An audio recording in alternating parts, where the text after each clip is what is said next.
అపోస్తలుడైన పౌలు తిమోతికి మొదటి పత్రిక వ్రాస్తూ 4వ అధ్యాయం 10వ వాక్యంలో ఈ విధంగా తేటతలం చేస్తూ ఉన్నాడు. प्रेरित पौलुस तिमुथियुस की पहली पत्री को लिखते हुए 14वां अध्याय 10वें वचन में इस प्रकार इस बात को स्पष्ट रूप से बता रहा है. ఒకసారి మనం చదువుదాం. एक बार पढ़ते हैं. क्योंकि हम परिश्रम और यत्न इसीलिए करते हैं कि हमारी आशा उस जीवित परमेश्वर पर है जीवितों परमेश्वर पर है जो सब मनुष्यों और निज करके विश्वासियों को उद्धार करता है. हालेलुया. మనుషులందరికీ రక్షకుడును, पूरे मनुष्यों के लिए उद्धार करता, మరి విశేషంగా విశ్వాసులకు రక్షకుడునైనా और विशेष रूप से विश्वासियों के लिए उद्धार के रूप में జీవం గల దేవుని యందు మనం నిరీక్షణ ఇచ్చి ఉన్నాము. जीवित परमेश्वर में हम आशा बनाए रखे हैं. గనుక ఇందు నిమిత్తమై इसलिए ప్రయాసంతో పాటుపడుచున్నాము. परिश्रम करते हुए हम लोग प्रयास करने कोशिश कर रहे हैं. ఎందుకు ప్రయాసపడుతున్నాం? क्यों परिश्रम कर रहे हैं? జీవం గల దేవుని యందు నిరీక్షణ ఇచ్చున్నాం గనుక. जीवित परमेश्वर में आशा बनाए रखे हैं. జీవం గల దేవుని యందు మనం ఆశ కలిగి ఉన్నాం గనుక. जीवित परमेश्वर में आशा रखते हुए ఆ ఆశతోనే మనం విశేషంగా ప్రయాసపడుతూ ఉన్నాం. उसी आशा के कारण हम लोग विशेष रूप से और परिश्रम करते जा रहे हैं. ఆ జీవం గల దేవుడే మనకు లేడు అనుకో, अगर वो जीवित परमेश्वर ही हमारे साथ ना हो तो, ఆయన మరణం నుంచి తిరిగి లేవలేదనుకో, अगर वो मृत्यु से दोबारा विजय प्राप्त नहीं किया हो तो, ఆయన సజీవుడిగా లేచి పరలోకమందు చేర్చబడలేదనుకో, अगर वो जीवित रूप में उठकर फिर स्वर्ग में अगर ना पहुंचे गए हो तो, ఆయన ఏ విధంగా ఆరోహణమయ్యాడో అదే విధంగా తిరిగి వస్తాడని ఆశ మనకు లేదనుకో, वो जिस प्रकार आरोहित हुआ है उसी प्रकार दोबारा लौट कर भी आएगा करके इस भाषा की आशा हम में ना हो तो మనం ప్రయాసపడాల్సిన పనే లేదు. हमें परिश्रम करने की कोई जरूरत नहीं है. కానీ జీవం గల దేవుని యందు నిరీక్షించి ఉన్నాం. लेकिन जीवित परमेश्वर में आशा बनाए रखे हैं. పునరుద్ధానుడైన క్రీస్తు యందు మనం నిరీక్షించి ఉన్నాం. पुनरुत्थित मसीहा में हम लोग आशा बनाए रखे हैं. మరణాన్ని విరిచి జీవం కలిగి ఆయన పరమును చేర్చబడిన దేవుని యందు మనం విశ్వసించి ఉన్నాం.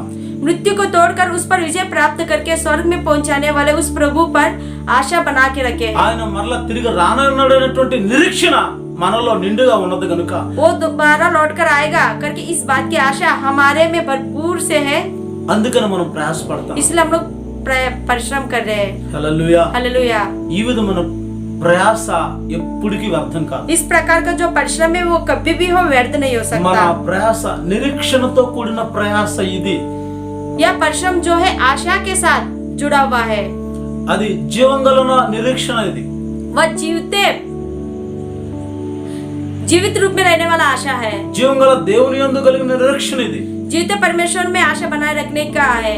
అందుకనే ఈ నిరీక్షణ మనల్ని సిగ్గుపరచదు. इसलिए यह आशा जो है हमें कभी भी शर्मिंदगी उठाना नहीं पड़ेगा. ఆ నిరీక్షణతో దేవుని కోసం పలు విధాలు మనం ప్రయాసపడతాం. జీవాన్ని అక్షతను మనం పొందుకుందాం. इसलिए इस आशा के साथ प्रभु के निमित्त हमें हर प्रकार से प्रयास करेंगे और जीवन और आशीष को प्राप्त करते रहना है. ఇంకా లేఖనాలు మనం పరిశోధన చేసినప్పుడు और वचन में जब हम स्पष्ट रूप से देखते हैं तो తెస్సలోనిక 2వ పత్రిక 3వ అధ్యాయం 8వ వాక్యం చదివినప్పుడు थिस्सलुन की दूसरी पत्री 3रा अध्याय 8वें वचन को जब हम पढ़ते हैं तो ఇక్కడ వ్రాయబడిన మరొక మాట చదువుకుందాం. यहाँ पर लिखे गए एक और बात को पढ़ते हैं. और किसी की रोटी मुफ्त में ना खाई पर परिश्रम और कष्ट से रात दिन काम धंधा करते थे कि तुम में से किसी पर बार ना हो. ఎవ్వరికి మేము భారంగా ఉండకూడదని, किसी पर भी हम बार ना हो. ఎవరి దగ్గర ఉచితంగా రొట్టె ముక్క కూడా మేము తీసుకోవద్దనుకొని, किसी के पास भी हो मुफ्त में रोटी भी ना लिया जाए. మేము రాత్రింబగళ్ళు ప్రయాసపడతా వచ్చాం. हम दिन रात परिश्रम करते आए हैं. మా జీవనం మేమే చేస్తున్నాం. हमारा जीवन की जो उपाधि वो हम ही कर रहे हैं. మా రొట్టెని మేమే సంపాదించాం. हमारी रोटी हम खुद कमा रहे हैं. అయినప్పటికీ మీకు భారంగా ఉండడానికి మాకు ఇష్టం లేదు. फिर भी तुम पर भार बने इस बात की हमें इच्छा नहीं है అని ఆయన రాత్రింబగళ్ళు ప్రయాసపడతా వచ్చాడు. इस प्रकार वो रात दिन परिश्रम करता आया है. అపోస్తలుడైన పౌలుకి డేరాలు కుట్టే ఆ అనుభూతి అలవాటు ఉందానికి. प्रेरित पौलुस को डेरा बनाने का आदत था. ఆ డేరాలు కుట్టి తన జీవనాన్ని, తన డబ్బుని, తన కావాల్సిన నిత్యావసర వస్తువులను తను సంపాదించుకునేవాడు. उस डेरे को बनाने के बाद उसके अपनी आवश्यकता के अनुसार पैसा कमाता था. ఆ విధంగా డేరాలు కుట్టి ప్రయాసపడి అక్కడున్న నూతనంగా వచ్చిన వారికి ఎవ్వరికి అభ్యంతరకరంగా ఉండకున్నట్లుగా తన రొట్టెని తను సంపాదించుకుంటా వాళ్ళ మధ్యలో సేవ చేస్తూ వచ్చాడు. इस प्रकार डेरा जो है सील कर कमाते हुए नए रूप से आने वाले के ऊपर किसी भी प्रकार से भार ना हो, इस प्रकार से वो अपना जो रोटी है अपने खुद कमाता था. రాత్రి మగలు ప్రయాసపడ్డాడండి. दिन भर प्रयास किया था. ఆ ప్రయాసతో కూడిన సేవ ఆయన చేస్తూ వచ్చాడు. इस प्रकार परिश्रम से जुड़ा हुआ जो सेवकाई है वह करता हुआ आया. సేవ కోసం ప్రయాసపడ్డాడు. सेवा के निमित्त वह परिश्रम किया. సేవ కోసం ఆయన కష్టపడ్డాడు. सेवा के निमित्त वह मेहनत किया. రాత్రి మగలు కష్టపడి తన జీవనోపాధి తను గడుపుచూ కూడా దేవుని సేవలో ప్రయాసపడుతూ వచ్చాడు. दिन रात मेहनत करते हुए अपनी जीवन उपाधि को चलाते हुए भी वह प्रभु में परिश्रम करते हुए आया. హల్లెలూయా, हालेलुया. ఈ విధమైనటువంటి ఎవరికి భారంగా ఉండేది మన జీవితంలో ఉండకూడదు. इस प्रकार किसी पर भी हो बोझ बनने की जो आदत है हमारे जीवन में कभी नहीं होना चाहिए. మనం ప్రయాసపడాలి. हमें परिश्रम करना चाहिए. మనం ప్రయాసతో మన విషయంలో మనం ప్రయాసపడి అనేకులకు ఆశీర్వాదకరంగా మనం ఉండి తీరాలి. हमारे विषय में हम परिश्रम करते हुए अनेक लोगों के लिए आशीष के रूप में हमें रहना है. ఇంకా లేఖనాల్లో అపోస్తలుడైన పౌలు తిమోతికి స్పష్టంగా చెప్తున్న మాట ఏంటంటే, और वचनों में प्रेरित पौलुस तिमोथियो को और स्पष्ट रूप से क्या बता रहा है. ఆ మొదటి పత్రిక 6వ అధ్యాయం 11వ వాక్యం చదివినట్లయితే, पहले तिमोथी 6वां अध्याय 11वें वचन को जब हम पढ़ते हैं तो యవనస్తుడైనటువంటి తిమోతికి కొన్ని హెచ్చరికలు చేస్తూ ఉన్నాడు. युवक के रूप में रहने वाले तिमोथियुस को कुछ चेतावनी दिया जा रहा है. యవన काలంలో దేవుని కాడి మోస్తూ సేవ చేస్తున్నటువంటి తిమోతికి చెప్తున్న మాటలు ఇవి. युवा के रूप में रहते हुए प्रभु की गाड़ी को उठाकर ले चलने वाले तिमोथी को बताने वाली बात है. చదవండి ఆ మాటలు. पढ़ते हैं.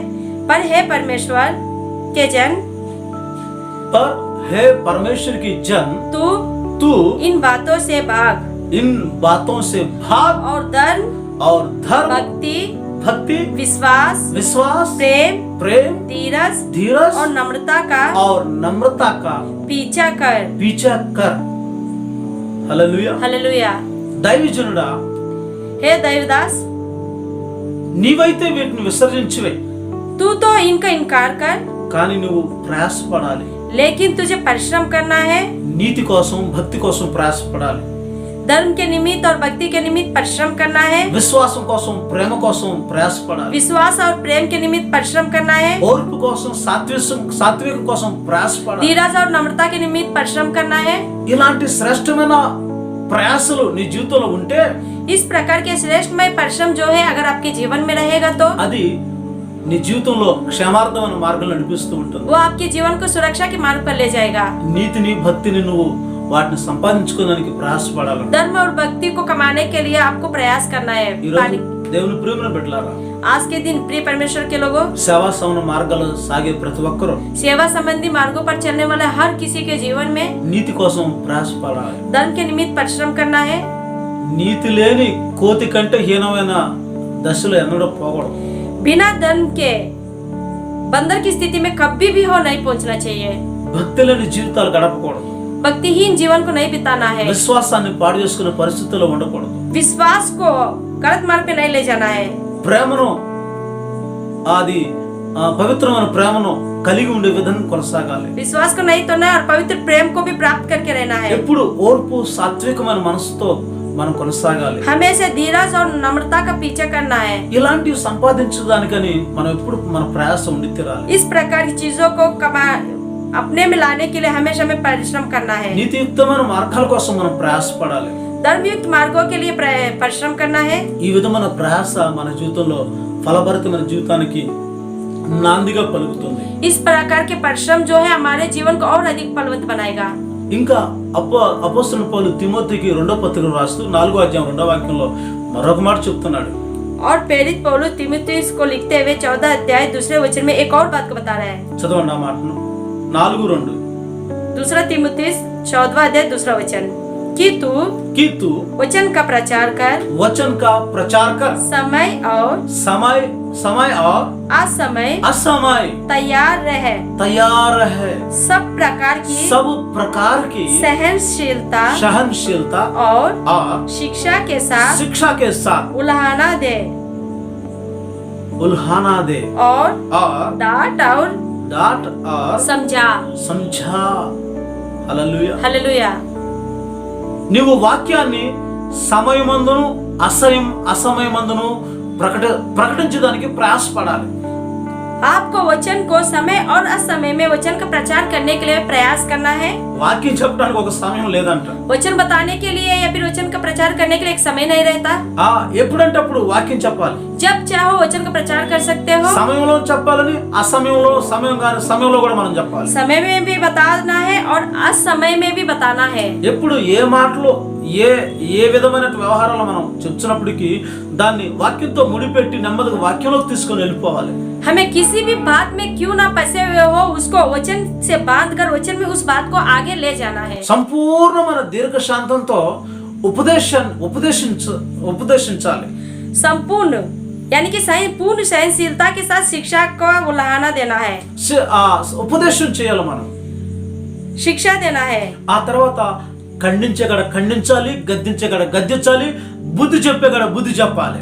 उसके बाद जहाँ डांटना है, समझाना हो वहाँ पर समझाना भी है. ఈ విధంగా మనం సమయమందును అసమయమందును ఎప్పుడు వాక్యం కోసం మనం రెడీగా ఉండి इस प्रकार में समय और असमय में हर समय वचन के निमित्त तैयार रहना है. వాక్యాన్ని ప్రకటించడానికి ప్రయాసపడాలి. वचन का प्रचार करने के लिए परिश्रम करना है. వాక్య జ్ఞానాన్ని మనం చేపట్టుకోవాలి, దాన్ని జనాలకు ప్రచారం చేయాలి. वचन के ज्ञान को अपने हाथ से पकड़ना है और उसे लोगों के बीच में प्रचार करना है. ఇలాంటి ప్రయాస, వాక్యం ప్రకటించాలన్న ప్రయాస మన జీవితంలో ఉంటే ఎన్నో ఆత్మలు మనం సంపాదించగలం. इस प्रकार का वचन का प्रचार करने का परिश्रम अगर हमारे जीवन में रहेगा तो कई आत्माओं को हम लोग पा सकते हैं. ఆ ప్రయాసం ఉంటే ఎందరినో గద్దించి బుద్ధి చెప్పి వాళ్ళని హెచ్చరించి దేవుని ఉపదేశక్రమం నడిపించి సరిచేయగలిగితే వాళ్ళు స్థిరచిత్తులై దేవుని రాజ్యానికి ఆయత్తపరచబడుతారు. अगर इस प्रकार का प्रयास जो है परिश्रम जीवन में रहेगा तो वह लोगों को डांट कर समझा कर प्रभु के मार्ग में ले जाकर उन्हें आशीष के रूप में बदलकर उन्हें उद्धार के मार्ग पर ले जा सकते हैं.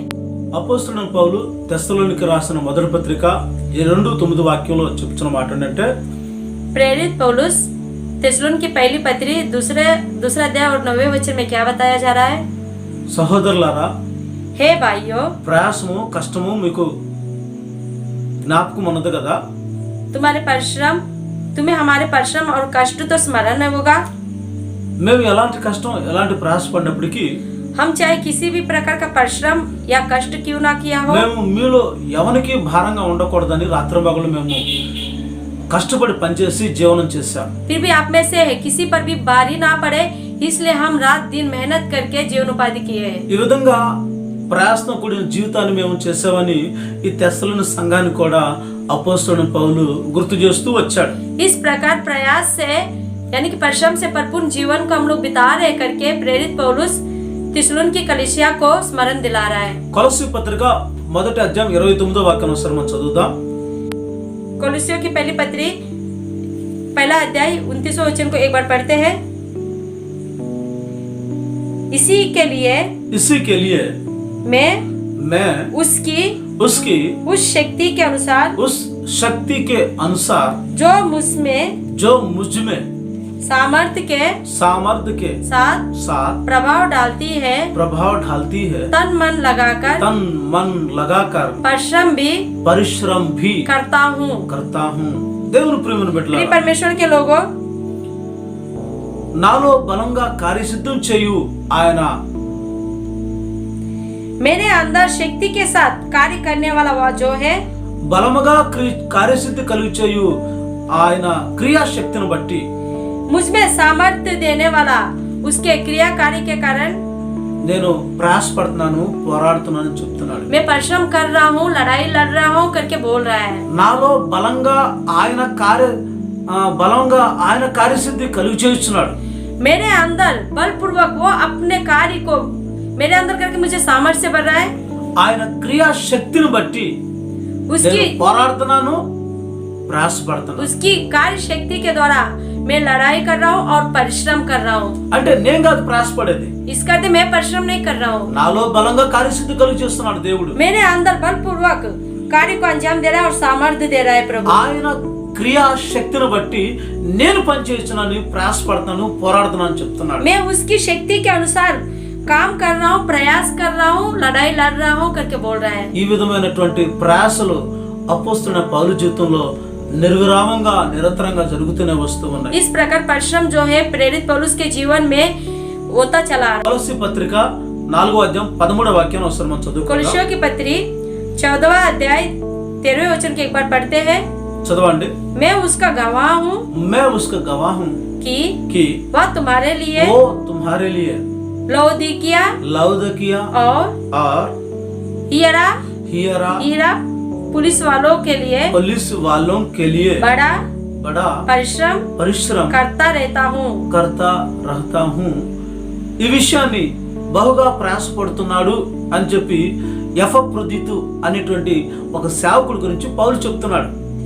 इस विषय के निमित्त बहुत ही परिश्रम कर रहा करके एपफ्रोदितु के विषय में, एपफ्रोदितु नामक एक सेवक के विषय में प्रेरित पौलुस बता रहा है। ఆయన బహుగా ప్రయాసపడుతున్నాడు, वो बहुत ही परिश्रम कर रहा है। పౌలు మాత్రమే కాదు, सिर्फ पौलुस ही नहीं, ఈ ఎపఫ్రోదితు కూడా బహుగా ప్రయాసపడడని పౌలు సెలవిస్తున్నాడు। ఫిలిప్పీ పత్రిక 4:3 చదువుతున్నప్పుడు, फिलिप्पियों की पत्री 14 अध्याय 3 वचन को जब हम पढ़ते हैं तो అక్కడ కూడా वहाँ पर भी కొందరు నిజమైన సహకారిగా ఉండి, कुछ लोग सच्चे रूप में सही मायने में उनके सहकर्मी होकर ఆ పౌలుతో కూడా ఏ విధంగా పరిచయలో సహకరిస్తా వచ్చారో, पौलुस के साथ किस प्रकार सेवकाई में उनका साथ देता आ रहा ఆ है, ప్రయాసపడిన వారి యొక్క లెక్కను అపోస్తలుడైన పౌలు చెప్తూ వచ్చాడు। परिश्रम करने वाले लोगों के विषय में प्रेरित पौलुस यहाँ पर बता रहा है। చదవండి ఫిలిప్పీ పత్రిక 4:3। पढ़ते हैं फिलिप्पियों की पत्री 14वां अध्याय 3 वचन। हे सच्चे सहकर्मी, हे सच्चा सहकर्मी, मैं तुझसे भी विनती करता हूँ कि तू उन स्त्रियों की सहायता कर, क्योंकि उन्होंने मेरे साथ सुसमाचार फैलाने में क्लेश में और मेरे अन्य सहकर्मियों के समेत परिश्रम किया और जिनके नाम जीवन की पुस्तक में लिखे हुए हैं। దేవుని ప్రేమను బిడ్డలారా, प्रिय परमेश्वर के लोगों, నాతో కొందరు ప్రయాసపడ్డారు, मेरे साथ कुछ लोग परिश्रम किए हैं। ఆ వారిని నా నిజమైన సహకారిగా పిలువబడిన వారు ఉన్నారు। उनमें से मेरे सही सहकर्मियों के रूप में बुलाया गया है। కొందరు స్త్రీలు నాతో సహకారం చేశారు, कुछ स्त्रियां भी मेरे साथ सहकर्मी होकर सेवा की है। వాళ్ళ యొక్క పరిచయ విధానాన్ని బట్టి జీవ గ్రంథంలో వాళ్ళ పేర్లు లిఖించబడని పౌలు ఒప్పుకుంటా ఉన్నాడు। उनकी सेवा करने की जो रीति है उसको देखते हुए उनका नाम जीवन की पुस्तक में लिखा गया ఎందుకంటే సువార్త వ్యాప్తి విషయంలో నాతో కలిసి సహకరించారు వారు, क्योंकि सुसमाचार प्रकट करने के विषय में उन लोगों ने मेरे साथ मिलकर काम किया है। వాళ్ళు ప్రయాసపడిన వారి గురించి పౌలు హెచ్చరిస్తూ కొందరు స్త్రీలు ఉన్నారని చెప్తూ ఉన్నాడు। उनके परिश्रम के निमित्त पौलु चेतावनी देकर बोल रहा है कि कुछ स्त्रियां हैं। నిజంగా నాకు నిజమైన సహకారిగా వాళ్ళు నాతో సహకరించారని చెప్తూ ఉన్నాడు। सही में वो लोग मेरे लिए एक सहकर्मी के रूप में मेरे साथ सहायता करके मेरे साथ काम किया करके बोल रहे हैं। దేవుని ప్రేమను బిడ్డలారా, प्रिय परमेश्वर के लोगों, ఈ సహకరించే వాళ్ళందరూ కూడా जो सहकर्मियों के रूप में रहते हैं, విశ్వాసంతో కూడిన వాళ్ళ ప్రేమతో కూడినటువంటి ప్రయాసాలని మన ప్రభువైన యేసుక్రీస్తు నామమున చేస్తూ వచ్చారు। विश्वास और प्रेम के साथ मिले जुले हुए इन कार्यों को प्रभु यीशु मसीह में साझा किया है। మొదటి పత్రిక 1వ అధ్యాయం 2వ వాక్యంలో, తిస్సలోని की पहली पत्री 1 अध्याय 2 अध्याय में వాళ్ళు ఎప్పుడు మానక మమ్మల్ని జ్ఞాపకం చేసుకొనొచ్చు, वो लोग हमेशा बिना भूले में स्मरण करते हुए प्रार्थना में విషయమై విజ్ఞాపన చేయొచ్చు, तुम्हारे विषय विनती करते हुए ఎప్పుడు ప్రార్థనలో నిరీక్షణతో కూడిన ఓర్పును కనపరిచి తండ్రి అయిన దేవుని ఎదుట మానక అందరి గురించి ప్రార్థన చేస్తున్నారు। కొందరు ప్రార్థనా పనుల గురించి చెప్పబడుచున్నది। हमेशा प्रभु के सानिध्य में स्मरण करते हुए आपके निमित्त बिना भूले ही स्मरण करते हुए विज्ञापन करते हुए धन्यवाद के साथ आपके निमित्त प्रार्थना कर रहे करके यहाँ पर बताया जा रहा है। ప్రేమతో కూడిన ఈ ప్రయాస, प्रेम के साथ जो परिश्रम कर रहे हैं, ప్రార్థనలో విజ్ఞాపన ద్వారా అనేకులు జ్ఞాపకం చేసుకునే ఈ ప్రయాస, प्रार्थना में विनती के साथ अनेक लोगों को स्मरण करने वाला यह ఈ जो విధంగా प्रयास है, ప్రార్థన ద్వారా మనం ప్రయాసతో కూడినటువంటి ప్రార్థన చేస్తూ అనేకులను దేవుని ఎదుట జ్ఞాపకం చేసుకుని ప్రార్థన చేయడం మన జీవితంలో ఆశీర్వాదకరమైన ప్రయాసాలుగా ఉన్నవి. इस प्रकार परिश्रम से जुड़ी हुई प्रार्थना में अनेक लोगों को स्मरण करते हुए प्रभु के सानिध्य में उनके विषय में विनती करने का है. గలతీ పత్రిక 2వ అధ్యాయం 2వ వాక్యంలో మరొక మాట ఏంటంటే, गलतियों की पत्री 2 अध्याय 2 वचन में एक और बात लिखा गया है. దేవదర్శన ప్రకారమే మేము అక్కడికి వెళితిమే, ईश्वरीय प्रकाशन के अनुसार ही हम लोग वहाँ गए हैं. మరియు నా ప్రయాస వ్యర్థమైపోవునని లేక వ్యర్థమైపోయినదేమోనని నేను అన్ని జనులతో ప్రకటించుతున్న ఆ సువార్త వారికి ప్రత్యేకంగా ఎన్నికైన వారికి విశుద్ధపరిచితిని. और मेरा जो सुसमाचार है वो व्यर्थ हो गया करके, या फिर अन्य जाति लोग के बीच में जो प्रचार कर रहा हूँ वो व्यर्थ हो गया करके मैं अन्य लोगों के बीच में यह सुसमाचार प्रकट कर रहा हूँ करके बताया जा रहा है. ప్రత్యేకంగా ఎన్నికైన వారికి వాటికి వివరంగా చెప్తూ ఆ అన్ని జనుల సువార్తని విస్తారంగా జరిగేటట్టు నేను ప్రయాసపడ్డాను. प्रत्येक रूप से चुने हुए लोगों को या जो सुसमाचार है विस्तार रूप से प्रकट करते हुए उन लोगों को, अन्य लोगों को बताने के विषय में मैं और परिश्रम कर रहा हूँ. చాలా కష్టపడ్డాను, ప్రయాసపడ్డాను అని చెప్తున్నాను. बहुत ही परिश्रम किया हूँ करके बता అన్ని रहा है. జనులకి సత్య సువార్తను చెప్పేదానికని చాలా ప్రయాసపడ్డానని ఒప్పుకుంటున్నాడు. अन्य जाति लोगों को सत्य संबंधी सुसमाचार प्रकाशित करने के लिए, उन्हें प्रकट करने के लिए मैं बहुत ही परिश्रम कर रहा हूँ करके बता रहा है. దేవుని ప్రేమను బిడ్డలారా, प्रिय परमेश्वर के लोगों, ఈ ప్రయాసలన్నీ ఎప్పటికీ వ్యర్థం కావు. यह पूरे जो परिश्रम है वे कभी भी व्यर्थ नहीं हो सकता. తెస్సలోనిక మొదటి పత్రిక तिसलोनी की पहली पत्री 3వ అధ్యాయం 5వ వాక్యంలో రాయబడిన మాట ఏంటంటే, 3 अध्याय 5वें वचन में क्या लिखा गया है, ఒకసారి మనం చదువుదాం. एक बार पढ़ते हैं. इस कारण जब मुझसे और ना रहा गया तो तुम्हारे विश्वास का हाल जानने के लिए भेजा कि कहीं ऐसा ना हो कि परीक्षा करने वालों ने तुम्हारी परीक्षा की हो, तुम्हारी परीक्षा किया और हमारा परिश्रम व्यर्थ हो गया है. ఇక్కడ చెప్పవలసిన మాట ఏంటంటే, यहाँ पर क्या बताया गया है, శోధకుడు వచ్చి మిమ్మల్ని శోధించి మిమ్మల్ని పతనం చేస్తాడేమో, परीक्षा करने वाला आकर शायद तुम्हारी परीक्षा करके तुम्हें पतन किया हो. तुम्हारा మా ప్రయాస వ్యర్థమైపోయిందేమో, हमारा परिश्रम जो है व्यर्थ हो गया है. మీ విశ్వాసం ఎంతవరకు బలపడిందా స్థిరపడిందా తొలగిపోయిందని నేను మీ మధ్యకు వాళ్ళని పంపుతా వచ్చాను. तुम्हारा विश्वास कहाँ तक पहुँचा, स्थिर है या बलहीन हो गया है या पतन हुआ करके इस बात को जानने के लिए मैं तुम्हारे बीच में उसको भेजा हूँ. శోధకుడు శోధించి మనల్ని పరీక్షిస్తూ ఉంటాడు. परीक्षा करने वाला जो है क्लेश उठाकर हमारी परीक्षा करता रहता है. అయితే వాళ్ళని తిరిగి బలపరచడానికి వాళ్ళ కోసం నేను ప్రయత్నం చేస్తూ ప్రయాసపడుతూ వాళ్ళ దగ్గరికి అనేక సేవకులు పంపుతా వచ్చానని చెప్తాను. फिर भी मैं उन्हें बल और सामर्थ्य देने के लिए उनके पास अनेक सेवकों को भेज रहा करके बताया जा रहा है. ఆ విధంగా ప్రయాసపడుతూ వస్తాడు అపోస్తలుడు పౌలు వారు. इस प्रकार परिश्रम करता हुआ आ रहा है प्रेरित पौलुस. రోమపత్రిక 16వ అధ్యాయం 12వ వాక్యంలో, रोमियो की पत्री 16वां अध्याय 12वें वचन में ఒకసారి మనం చదువుదాం. एक बार पढ़ते हैं. त्रुपेना और त्रुपोसा को जो प्रभु में परिश्रम करती है नमस्कार. प्रिय पेरिसिस को जिसने प्रभु में बहुत परिश्रम किया नमस्कार. అపోస్తలుడు పౌలు प्रेरित पौलुस వాళ్ళకి వందనాలు చెప్తున్నాడు. उनको धन्यवाद और नमस्कार बोलता है. ఆ ప్రయాసపడిన వారి గురించి, परिश्रम करने वाले के विषय में వాళ్ళకి వందనాలు చెప్తున్నాడు. उनको धन्यवाद बोलता है. తర్వాత ప్రియురాలైనటువంటి పెర్సిస్ కూడా వందనాలు చెప్తున్నాడు. प्रिय पेरिसिस को भी वह धन्यवाद बोलता है, ఎందుకంటే వీరు ప్రభునందు బహుగా ప్రయాసపడ్డారు. क्योंकि वे लोग जो है परमेश्वर में बहुत ही प्रयास किए थे. ఇంకా పౌలు రోమపత్రిక 16:6లో కూడా, और पौलुस रोमियो की पत्री 16वां अध्याय और 6वें वचन में भी ప్రయాసపడిన మరొక వ్యక్తి గురించి పౌలు స్పష్టం చేస్తున్నాడు. రోమపత్రిక 16:6 परिश्रम किए हुए एक और व्यक्ति के विषय में प्रेरित पौलुस स्पष्ट रूप से बताया गया है. 16वां अध्याय रोमियो की पत्री 16वां अध्याय 6वें वचन में, ఒకసారి మనం చదువుదాం. मरियम को जिसने तुम्हारे लिए बहुत परिश्रम किया नमस्कार. ఇక్కడ రోమా పత్రికలో చెప్పబడుతున్న ఈ మరియమ్మ ప్రత్యేకించబడినది. यहाँ पर रोमियो की पत्री में बताई जाने वाली यह मरियमा जो है अलग से चुनी हुई है। ఈమె కూడా బహుగా ప్రయాసపడినటువంటి అనుభూతి కలిగి ఉంది. यहाँ भी बहुत ही परिश्रम करने वाली के अनुभव में गुजरने वाली थी। ఇట్లా అనేకులు పరిశ్రమ ప్రయాసపడిన వారి గురించి పౌలు వాళ్ళ పేరు పెట్టి వందనాలు చెప్పి వాళ్ళకి ధన్యవాదాలు చెప్పుకుంటా వచ్చాడు. इस प्रकार अनेक लोग जितने परिश्रम किए थे उनको नाम के हिसाब से उन्हें नमस्कार करते हुए उनको धन्यवाद देते ఎందుకు हैं। ఇట్లా ప్రయాసపడిన వారికి వందనాలు చెప్పాడంటే किस लिए इस प्रकार परिश्रम करने वालों को धन्यवाद देता है? ఆ ప్రయాసపడిన వారు ప్రభునందు ప్రయాసపడారు కనుక వాళ్ళని ఇంకా ప్రోత్సహిస్తూ ఆ విధంగా వాళ్ళకి ధన్యవాదాలు చెప్పుకుంటా వచ్చాడు.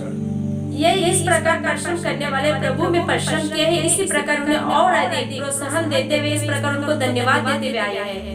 తెస్సలోనికీ మొదటి పత్రిక 5:12 వాక్యంలో थिस्सलुनी की पहली पत्री 5वां अध्याय 12वें वचन में అక్కడ ఈ ప్రయాసపడిన వారికి ఏ విధంగా వాళ్ళని ఘనపరచాలన్న విషయాన్ని పౌలు హెచ్చరిస్తూ ఉన్నాడు. यहाँ पर जो परिश्रम करते हैं उन्हें किस प्रकार से उनका सम्मान करना चाहिए, यहाँ पर प्रेरित पौलुस बता रहा है। చదవండి ఆ మాటలు. हे भाइयों, हे भाइयों, हम तुमसे विनती करते हैं हम तुमसे विनती करता है जो तुम्हें परिश्रम करते हैं परिश्रम करता है और प्रभु में तुम्हारे अगुवे हैं और तुम्हें शिक्षा देते हैं, तुम्हें शिक्षा देता है, उनका सम्मान करो। उनके सम्मान करो.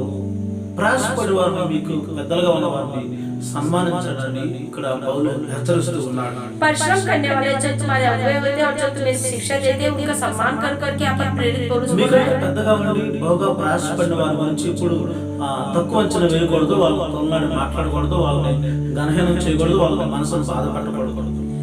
तुम में से आगे रहकर बड़े होने की स्थिति में रहते हुए तुम्हें शिक्षा देने वालों के लिए हमेशा कभी भी हो हमेशा उनका तिरस्कार नहीं करना चाहिए और हमेशा उनका सम्मान करना चाहिए। ఇంకా అపోస్తలుడు పౌలు తిమోతికి మొదటి పత్రిక రాస్తూ 5:17 కూడా ఒక మాట చెప్తూ ఉన్నాడు. और प्रेरित पौलुस तीमुथियुस को लिखते हुए बोलता है, చదవండి 5:17 వాక్యం. తిమోతి మొదటి పత్రిక तीमुथियुस की पहली पत्री 5वां अध्याय 17वां वचन। చదువుదాం. जो प्राचीन अच्छा प्रबंध करते हैं विशेष करके वे जो वचन सुनाने और सिखाने में परिश्रम करता है दो गुने आधार के योग्य समझे जाए. ఎవరైతే వాక్యం మీకు బోధించి బుద్ధి చెప్తే సరిచేసి మీకు పెద్దగా ఉండి ఎవరైతే మీకోసం ప్రయాసపడుతున్నారో जो भी हो तुम्हारे लिए प्राचीन के रूप में रहकर अच्छे प्रबंध के रूप में रहते हुए वचन सुनाते हुए सिखाते हुए और परिश्रम करते हैं వాళ్ళు రెట్టింపు భాగాన్ని వాళ్ళకి అనుగ్రహిస్తూ వాళ్ళని సన్మానం పాత్రలుగా ఎంచాలని పౌలు చెప్తూ ఉన్నాడు. उन्हें दो गुना आधार के योग्य समझते हुए उन्हें उनका सम्मान करना चाहिए करके यहाँ पर पौलुस बता रहा है. హల్లెలూయా. అయితే తిమోతి మొదటి పత్రిక 6:4 చెప్పొచ్చిన మాట ఏంటంటే తిమోతియుస్ की पहली पत्री 6वां अध्याय 14वें वचन में क्या लिखा गया है? తర్కముల గురించి వాగ్వివాదాల గురించి వ్యర్థంగా ప్రయాసపడుతున్న వాళ్ళు చాలా గర్వంతులుగా మార్చబడుతూ ఉంటారు. तर्क के विषय में और वाद विवाद करने वाले लोग जो है वो बहुत ही अभिमानी होते हैं. వీటికి మూలంగా అసూయ, కలహం, దోషములు, దురాలోచనలు, దురాభిమానములు పెరుగుతూ ఉంటాయి. इनके कारण झगड़े, निंदा और बुरे संदेह और डा भी उत्पन्न होता है. అందుకని వ్యర్థమైనటువంటి ప్రయాసాలకు మనం ప్రముఖులుగా ఉండి శ్రేష్టమైన ప్రయాసాలకు మనం ప్రయాసపడుతూ ఉండాలి. इसलिए व्यर्थ रूपी परिश्रम से हमें अलग होकर श्रेष्ठ परिश्रम किया और हमें आगे बढ़ना है. మన ప్రభువు యేసుక్రీస్తు వారు కూడా ఈ లోకంలో శపించబడి పాప బంధనాల చేత రకరకాల ప్రయాసంతో ఉన్న వారితో ఆయన ప్రేమతో మత్తయి సువార్త 11:28 ఏం చెప్తున్నాడంటే हमारे प्रभु यीशु मसीह भी इस दुनिया में अनेक शापों के अधीन होकर शापमय जीवन बिताने वाले लोगों के लिए ఆయన ఏం చెప్తున్నాడంటే ప్రయాసపడి భారం మోస్తున్న సమస్త జనులను నా దగ్గర రమ్మని చెప్తూ ఉన్నాడు. मत्ती सुसमाचार में वो बोलता है परिश्रम करने वाले और बहुत से दबे हुए समस्त लोगों मेरे पास आओ. ఎందుకంటే ఆయన ప్రయాసపడి పతనాల గురించి లోక సంబంధమైన పాప సంబంధమైన ఎలాంటి ప్రయాసలు కూడా వద్దు అని ప్రభు వారు చెప్తున్నారు. యేసు యొక్క ఉన్న శాంతిని పొందుకోమని ప్రభు వారు హెచ్చరిస్తున్నారు. क्योंकि वो चाहता है और बोलता भी है कि संसार में रहने वाले पाप संबंधी परिश्रम जो व्यर्थ है उनके पीछे आप ना चाहते हुए प्रभु से जो मसीह में जीवन है उनकी उस संबंधी परिश्रम में आप अपना जीवन बिता करके बोल रहे हैं। అయితే అనేకులు ఇంకా క్రీస్తు లేకుండా ఎన్నో ప్రయాస పడుతుంటారు. యేసు ప్రభు శిష్యులు కూడా యేసు ప్రభు గురించి సేవ కలిసి పొలం వేసుకుని వెళ్ళి వాళ్ళు ప్రయాస పడ్డారని రాత్రంతా సముద్రంలో పొలం వేసిన ఒక చాప్టర్ వారు దొరకలేదు. లోకాసు వార్త 5:5 వాక్యంలో. लेकिन अनेक लोग प्रभु को छोड़कर इस दुनिया में व्यर्थ प्रयास करते रहते हैं। इसी प्रकार से प्रभु यीशु मसीह के शिष्य भी यीशु की सेवकाई को छोड़कर जाल लेकर मछली को पकड़ने के लिए कोशिश करते हैं और जाल भी डालते हैं, लेकिन फिर भी एक मछली नहीं पकड़ पाते। इस बात का उत्तर स्पष्ट रूप से मत्ती सुसमाचार 5 वचन में कहा गया है। ఎందుకు ఇలా చెప్పబడుతుందంటే ఏ క్రీస్తు లేకుండా ఏ ప్రయాస పడడానికి అర్థమవుతుంది. इस प्रकार इसके विषय में क्यों बताया जा रहा है और इसका कारण यह है कि मसीह के बिना कोई भी परिश्रम शुरू ना करो वो व्यर्थ है। కానీ ప్రభునందు మన ప్రయాస ఏది అర్థం కాదు. लेकिन प्रभु में हमारा जो परिश्रम है वो कभी भी व्यर्थ नहीं हो सकता। అయితే నిజముగా ప్రభు కోసం ప్రయాసపడే వారి గురించి మనం చేరబోయే ఆ రాజ్యంలో ఎందుకు తెలుసా? तो जो सही में प्रभु के निमित्त परिश्रम करते हैं उन लोगों को जिस राज्य में हम लोग पहुंचने वाले हैं उस राज्य में उनको क्या मिलेगा पता है? ప్రకటన గ్రంథం 14:13 వాక్యం ఒకసారి చదువుకుందాం. प्रकाशित वाक्य 14 अध्याय 13 वाक्యం 13 वचन को एक बार पढ़ते हैं। 14:13 14 अध्याय 13 वचन। फिर मैंने स्वर्ग से यह शब्द सुना, लिख जो मृतक प्रभु में मरते हैं वे अब से धन्य है। आत्मा कहता है हाँ, क्योंकि वे अपने सारे परिश्रम से विश्राम पाएंगे और उनके कार्य उनके साथ वो लेते हैं। हालेलुया। అంతటా పరలోకంలో ఒక స్వరం వినబడుతోంది. యోహాను గారు వింటా వచ్చారు. उसके बाद स्वर्ग से एक शब्द को यूहन्ना सुनता है। ప్రభునందు మృతులు ధన్యులు అని చెప్తున్నాడు. जो प्रभु में मृत होते हैं वो धन्य करके बताया जा रहा है। ఎందుకంటే ఆ ప్రభునందు చనిపోయిన వారు నేరుగా ప్రశాంతమైన స్థలానికి వెళ్ళిపోతారు. क्योंकि जो प्रभु में मृत पाते हैं वो सीधा विश्राम स्थान में पहुंचाए जाते हैं। నిజముగానే వారి ప్రయాసలన్నీ మానుకొని విశ్రాంతి స్థలానికి వెళ్ళిపోతారు. सही में वो लोग सारे परिश्रम को छोड़कर विश्राम दिलाने वाले स्थानों में पहुंच जाएंगे। ఎంతగా భూమి మీద ప్రభు కోసం ప్రయాసపడ్డారో जितना इस पृथ्वी पर प्रभु के निमित्त वो परिश्रम किए हैं, పవిత్రమైన కార్యాలతో ప్రయాసపడ్డారో पवित्र रूपी कार्यों के लिए वे लोग परिश्रम किए हैं, ఆత్మ సంబంధమైన విశేషమైన కార్యాలతో ప్రయాసపడ్డారో आत्मा संबंधी और विशेष कार्यों के निमित्त वो लोग प्रयास किए हैं। శ్రేష్టమైన ప్రయాసలు పడిన వారందరికీ అక్కడ గొప్ప విశ్రాంతి వారికి దొరుకుతుందని లేఖనాలు స్పష్టం इस చేస్తుంది. प्रकार श्रेष्ठमय प्रयासों के विषय में जो परिश्रम वो लोग किए हैं उन लोगों को वहाँ पर एक ఇక్కడ రెస్ట్ లేదు, यहाँ पर विश्राम पाए हुए हैं। అక్కడ ఇక్కడ రెస్ట్ అవుతున్నారు, यहाँ पर मेहनत करते हैं, అక్కడ రెస్ట్ అవుతున్నారు. वहाँ पर विश्राम पाते हैं। అర్థమవుతుందా? क्या समझ में आ रहा है? దేవుని ప్రేమను బట్టి మనం ప్రయాసపడతాం, అక్కడ నిత్య విశ్రాంతిని మనం పొందుకుంటాం. हम प्रभु के प्रिय बच्चे हैं और यहाँ पर परिश्रम करेंगे और वहाँ पर विश्राम पाएंगे। ప్రయాసపడే మనసుని మనం ధరించుకొని నడుద్దాం. परिश्रम करने का मन जो है उसे धारण करके रहेंगे। పరలోకంలో నిత్య విశ్రాంతిని మనం పొందుకొని మన పనులన్నిటికీ గొప్ప నెమ్మది మనకు కలుగుతుంది. स्वर्ग में अनंत विश्राम को पाने से हमारे पूरे कामों को आराम मिलेगा। అట్టి కృప ప్రభు మనకు కలుగుచేయగా. ऐसी दया और अनुग्रह जो है प्रभु हमें दे दे। ఆమేన్. आमीन। అందరికీ వందనాలు. सबको जय, सबको जय।